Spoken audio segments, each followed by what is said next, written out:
2025-এ দাঁড়িয়ে এখন কিন্তু ইন্ডিয়ার ভিতর রমরমা চলছে একটাই জনরার সিনেমা, সেটা হচ্ছে হরর জনরার সিনেমা।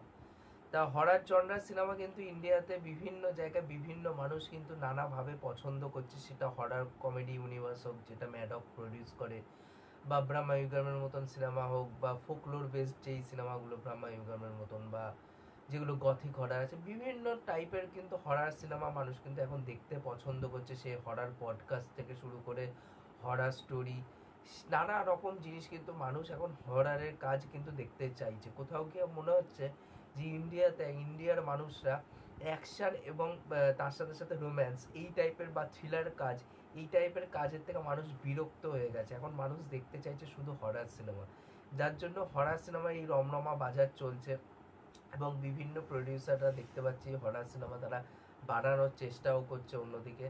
এবং কোথাও না কোথাও গিয়ে আমরা এটাও দেখতে পাচ্ছি যে এই হরর সিনেমার এত রমরমা বাজার হয়েছে বলে আজকে যখন রিলিজ করেছে কনজিউরিং এর যেটা last part, conjuring the last right বলে, তা এই সিনেমাটা কিন্তু 2 দিনে কিন্তু প্রায় 30 কোটি টাকার মতন ইনকাম কিন্তু করে ফেলেছে, যেটা বাঘি ফোরের মতন একটা ফ্র্যাঞ্চাইজি আলা সিনেমা সেটা কিন্তু সেই টাকাটা ইনকাম কিন্তু করতে পারছে না।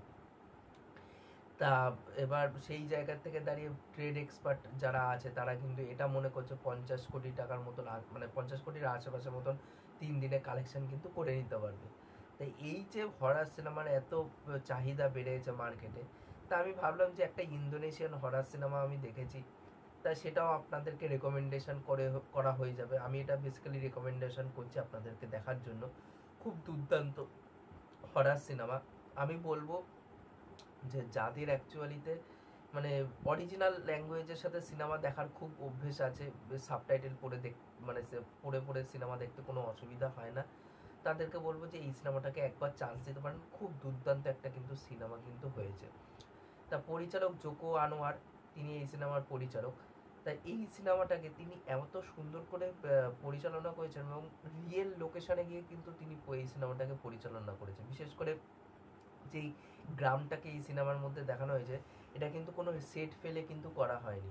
এটা পুরোপুরি মানে একদম রিয়েল লোকেশনে গিয়ে একদম রিমোট এরিয়ার মধ্যে গিয়ে শ্যুট করা হয়েছে, যার জন্য তাদেরকে বিভিন্ন চ্যালেঞ্জেস ফেস কিন্তু করতে হয়েছে পরিচালক এবং তার টিম, এবং তার সাথে সাথে বিভিন্ন কাস্ট অ্যান্ড ক্রিউ যারা আছে এই সিনেমার মধ্যে যুক্ত, প্রত্যেকে কিন্তু একটা মানে চ্যালেঞ্জেসের ফেস কিন্তু করতে হয়েছে। কারণ বিভিন্ন ইকুইপমেন্ট নিয়ে আসা নিয়ে যাওয়া, এই টাইপের ইকুইপমেন্টগুলো নিয়ে যাওয়াতে খুব প্রবলেম ফেস করতে হয়েছে তাদেরকে।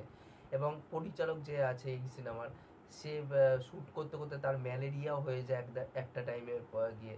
তারপর সে যখন সুস্থ হয়ে আবার ফেরে এবং সিনেমাটার আবার কিন্তু শুটিং শুরু হয়। 2019-এর একটা সিনেমা এটা বেসিক্যালি। ইমপেটিকোর এই সিনেমাটা কিন্তু 93তম অস্কারে কিন্তু নমিনেশন পেয়েছিল, কিন্তু দুঃখের বিষয় সিনেমাটা কিন্তু অস্কার জেতেনি সেইভাবে। যার জন্য এই সিনেমাটা কিন্তু আমি র্যান্ডামলি সার্চ করছিলাম, তা সার্চ করতে করতে আমি এই সিনেমাটা আমি দেখছিলাম। দেখার পর আমি গুগলে গিয়ে এই সিনেমাটার ব্যাপারে জানছিলাম এবং এই সিনেমাটার বিভিন্ন রিভিউসগুলো, অনলাইন যে রিভিউসগুলো আছে গুগলে, সেই সিনেমার রিভিউসগুলো আমি চেক আউট করছিলাম। তা ভাবলাম যে একটুখানি এই সিনেমাটা দেখা যাক। তাই এই সিনেমাটা যখন আমি দেখতে বসি আমি হুক হয়ে যাই। পুরো 1 ঘন্টা 47 মিনিটের সিনেমা কিভাবে যে কেটে গেল আপনি ধরতেই পারবেন না। খুব দুর্দান্ত একটা সিনেমা হয়েছে বলবো। এবং এই সিনেমার মধ্যে যে এটা অ্যাকচুয়ালি ফোকলোর বেসড সিনেমা, কিন্তু এটা ইন্দোনেশিয়ার যে ফোকলোর বেসড সিনেমা সেটার কি উপরে বেসড করে পরিচালক এই সিনেমাটাকে বানিয়েছে। এবং আন্ডার লেয়ারে কিন্তু এই সিনেমার একটা মেসেজিং কিন্তু তিনি দিয়েছে, সেটা নিয়ে পরে কথা বলবো। বাট যে মেসেজিংটা অ্যাকচুয়ালি দিয়েছে পরিচালক, সেটা কিন্তু অন দ্য ফেস কিন্তু ছিল না, বা স্পুন ফিট করে কিন্তু আপনাকে ঢোকায়নি। এটা কিন্তু আন্ডার লেয়ারেই কিন্তু ঢোকানো হয়েছে, আপনাকে এই মেসেজিংটা কিন্তু বুঝে নিতে হবে। তা ইমপেটিগোর কথাটির অর্থ হচ্ছে যে অভিশপ্ত ভূমির নারী, ঠিক আছে। এই সিনেমার মানে আক্ষরিক মানে হচ্ছে এইটা। তাই আমি এটা গুগল করেই বার করেছি ইমপেটিগোর কথাটির অর্থ। তা এই সিনেমাতে যেইভাবে পরিচালক শ্যুট করেছে, একটা হরর সিনেমার কি একটা ক্রিপি অ্যাটমসফিয়ারের কিন্তু দরকার, সেটাকে এত সুন্দর করে তিনি ফুটিয়ে তুলতে পেরেছেন, সেটা কিন্তু খুব দুর্দান্ত। এবং গল্পটা এখানটা দেখানো হচ্ছে, এখানে যে গল্পের যে মেন প্রোটাগনিস্ট, সে হচ্ছে টোল ট্যাক্সে কাজ করে।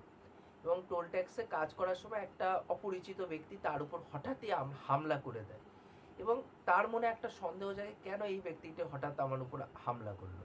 এবং অন্যদিকে দেখতে পাচ্ছি যে তার যে বন্ধু আছে সে পুলিশে ফোন করে দিচ্ছে, পুলিশে ফোন করে ডাকছে এবং সঙ্গে সঙ্গে যে হামলা করতে এসে অপরিচিত ব্যক্তিটি পুলিশ শুট আউট করে তাকে মেরে ফেলে দিচ্ছে। এবং পরবর্তী সময় দেখতে পাচ্ছি এই তার যে বন্ধু আছে সেও অন্য একটা টোল ট্যাক্সের চাকরি মানে কাজ করে। এবার এই দুই বন্ধু তারা বেস্ট ফ্রেন্ড কাইন্ড অফ বলতেই পারেন। এবার যে গল্পের মেইন প্রোটাগনিস্ট তার ঠাকুমা একটা তাকে ছবি দিয়ে যাচ্ছে, তার বাবা মার সাথে তার তোলা ছবি, সে তার নিজের বাবা মাকে কখনো দেখেনি চোখে, কিন্তু ঠাকুমাও তাকে সেইভাবে বাবা মার সম্পর্কে কিন্তু কিচ্ছু বলেনি। এইবার মরার আগে একটা ছবি দিয়ে যাচ্ছে, বলে এটা তোমার বাবা মা এবং তোমার গ্রামে একটা বাড়ি আছে। এবার মেয়েটা তখন ঠিক করে, মেয়েটা এবং তার বন্ধু যে গ্রামের বাড়িতে যাবে, ওটাকে বিক্রি করবে, বিক্রি করে যা টাকা ইনকাম হবে সেটা একটা ব্যবসাতে ইনভেস্টমেন্ট তারা দুইজন করে দেবে। যখন গ্রামে যাচ্ছে, গ্রামে যাওয়ার পর তাদের সাথে কিছু অদ্ভুত জিনিসপত্র কিন্তু এই গ্রামের মধ্যে হচ্ছে। এবার কেন হচ্ছে, কি বৃত্তান্ত, এটা জানতে হলে আপনাকে এই পুরো সিনেমাটা দেখে নিতে হবে।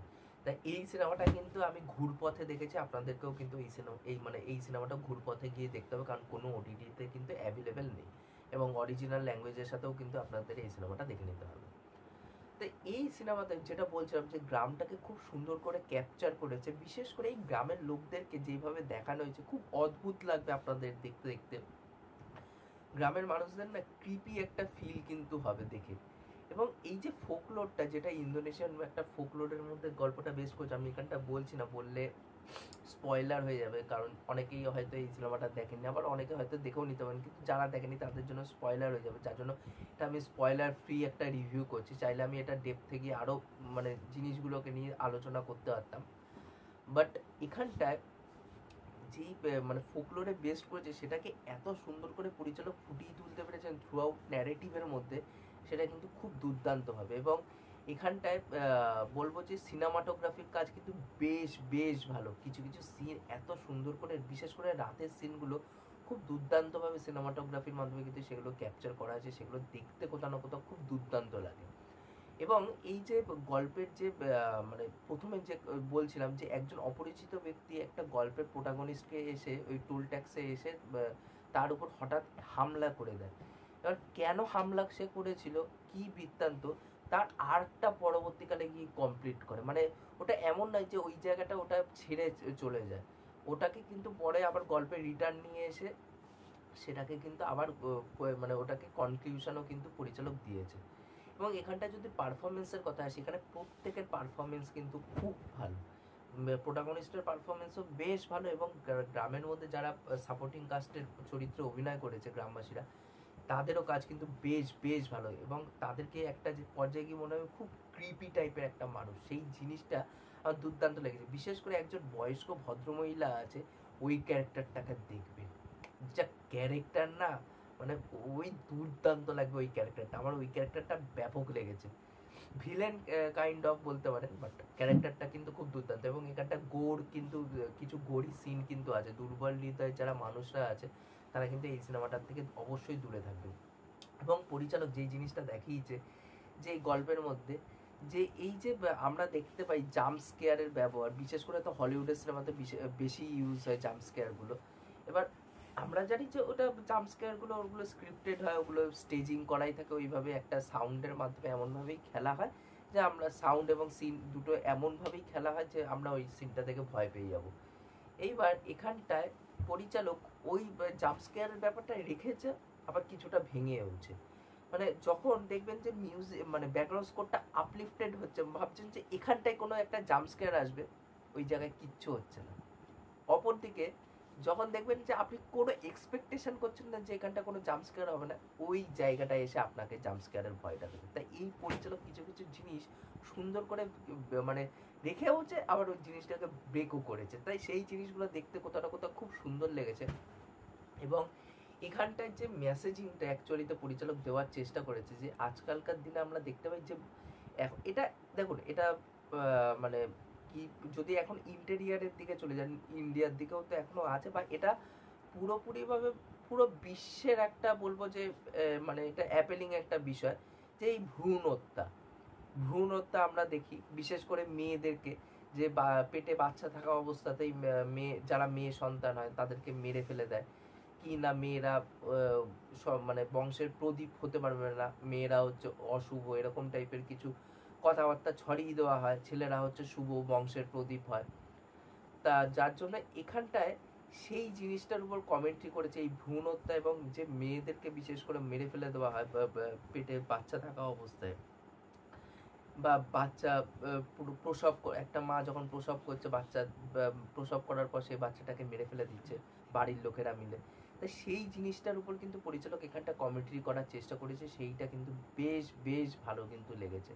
এবং এটা কিন্তু অন দ্য ফেস কিন্তু আপনি পাবেন না, এখানটা কিন্তু আন্ডার লেয়ারের মধ্যে সেই মেসেজিংটা রেখেছে। এবং আমার এটাই ভালো লাগে যে অন দ্য ফেস বা স্পুন ফিট করে যখন পরিচালক বলে দেয়, তখন না ওই মানে ব্যাপারটা কি খোঁজার ব্যাপারটা, যে কি অ্যাকচুয়ালি বক্তব্য দেওয়ার চেষ্টা করে, সেই খোঁজার ব্যাপারটা, ইচ্ছাটা আর তৈরি হয় না। সেই ইচ্ছাটা যখনই তৈরি হয় না, তখন একটা মনের জায়গায় খারাপ লাগে যে একটু যদি জিনিসটাকে সার্টেল ভাবে রাখতে হতো সেটা কিন্তু ভালো হতো। তার পরিচালক সেই জিনিসটা কিন্তু রেখেছে, খুব সার্টেল ভাবে রেখেছে। তো এই জিনিসগুলো দেখতে খুব ভালো লেগেছে। এখানটা ব্যাকগ্রাউন্ড স্কোরের কাজ, মানে হরার সিনেমাতে মেন দাঁড়িয়ে থাকে হচ্ছে ব্যাকগ্রাউন্ড স্কোরের উপর। ব্যাকগ্রাউন্ড স্কোরগুলো জাস্ট শুনবেন, দুর্দান্ত লাগবে। দেখুন আমি আগেও বলেছি যখন রিভিউ করেছি, আমি হরার সিনেমা দেখতে অত বেশি ভালোবাসি না, কিন্তু যেহেতু রিসেন্টলি আমি ভাস তার লেভেল 2 ভাস লেভেল 2 সিনেমাটা দেখলাম, ভাস 2, তা দেখার পর না একটা হরার উপর একটুখানি প্রেম জেগেছে যে একটুখানি হরার সিনেমা দেখি। বাট একটা টাইমে আমার পছন্দ হতো না, এবার জানি না এবার কতটা ভালো লাগবে কি লাগবে না, বাট আস্তে আস্তে একটু একটু করে কিন্তু হরারের উপর আমার ইন্টারেস্ট বাড়ছে। এরকম হরার সিনেমা আমি রিভিউ করতে থাকবো, যখন যেটা দেখবো সেটা রিভিউ অবশ্যই করব। আপনাদেরকে রেকমেন্ড করতে চাই এই সিনেমাটা অবশ্যই দেখুন, মাস্ট ওয়াচ আমি বলবো। দুর্দান্ত একটা হরার সিনেমা, কিন্তু যদি না দেখেন দুর্দান্ত হরার সিনেমা কিন্তু আপনারা মিস কিন্তু করতে চলেছেন। তাই এই ছিল আমার ওভারঅল বক্তব্য। ভিডিওটি ভালো লাগলে অবশ্যই লাইক শেয়ার সাবস্ক্রাইব করে পাশে থাকবেন, তাহলে মোটিভেশন পাবো নতুন নতুন ভিডিও বানানোর জন্য। আর যারা অ্যাকচুয়ালিতে এই সিনেমাটা দেখেছেন তারা অবশ্যই নিচে কমেন্ট করে জানিয়ে যাবেন যে আপনাদের এই সিনেমাটা অ্যাকচুয়ালিতে কেমন কি লেগেছে। আর যারা দেখেননি তাদের প্রত্যেককে বলবো যে এই সিনেমাটা একবার দেখুন, ভালো কিন্তু লাগবে। 1 ঘন্টা 47 মিনিটের সিনেমা, মানে ফার্স্ট 1 ঘন্টা জাস্ট সেট আপ করেছে গল্পটা, লাস্ট 47 মিনিট মানে কি ক্যাশ ছিল, মানে তখন জাস্ট রিভিলিং এর পয়েন্ট আসছে, এবং একটা টুইস্টও এখানটা পরিচালক দিয়েছে লাস্টে গিয়ে, সেটা কিন্তু আপনি মানে ক্যাচ কিন্তু করতে পারবেন না, সেই টুইস্টটা কিন্তু একদম শক রূপেই কিন্তু আসবে, আপনাকে শক ভ্যালুটা কিন্তু দিতে পারবে। তাই ওভারঅল সিনেমাটা আমার খুবই দুর্দান্ত লেগেছে। তাই এখনকারের মতন টাটা, বাই।